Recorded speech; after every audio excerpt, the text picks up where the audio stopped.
in many cases, just the fact that we're diversified between economics and engineering, protects us a little bit, because when one is down, one is up. Folks are really going to have to think about that going forward, and the diversity of clients, and not being too dependent on, a particular revenue stream or a particular product, which is always the case, but it's just underscored now. And we're back. We're talking today with Valerie Seidel, who is president and principal economist of the Balmoral Group in Winter Park, Florida. During this COVID shutdown, what advice would you give to some business that's trying to hang on and struggle and stay in there? What would be your advice to those companies? We've talked with some of our clients about future-proofing and reassessing your assumptions. So I think we have to force ourselves to step back and look at what are the structures we have in place. And when I say structures, it could be your teams, your office, your policies, anything. What are those things you have in place, and what were the reasons they're in place to begin with? Because they were probably valid at the time they were put in place, but they may not be today. And the other side of that is when we're more open to reconsidering some of our fundamental assumptions, we also have the opportunity to be more open to new ideas and new people.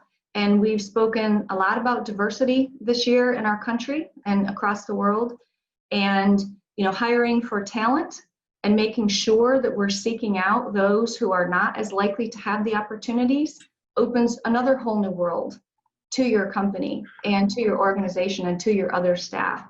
And so really making sure that we're leaving space for that thing that is a little bit different than what we're used to, and leaving space to give ourselves time to accommodate that, I think will go a long way towards economic growth, both at the individual firm level and at the larger community level in the long run. Harris Rosen, a well-known hotelier here in Central Florida, has said before, intelligence is equally distributed throughout society, but opportunity is not. And we by accident, not on purpose, but we have a United Nations of languages spoken in this building here in my 40 staff. And really what we find is that we get better collective wisdom when we have those diverse inputs. And one thing I learned going to school in Australia, many of those students were from developing countries, and they did not have access to all the technology and all the things that we take for granted.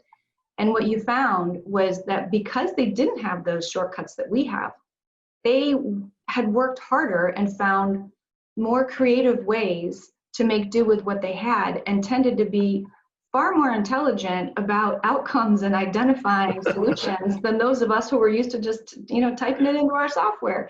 And so we've found that as well, is that as you reach out beyond our typical silos of graduates and so forth, as you get a lot more perspective and a lot broader backgrounds coming to a problem.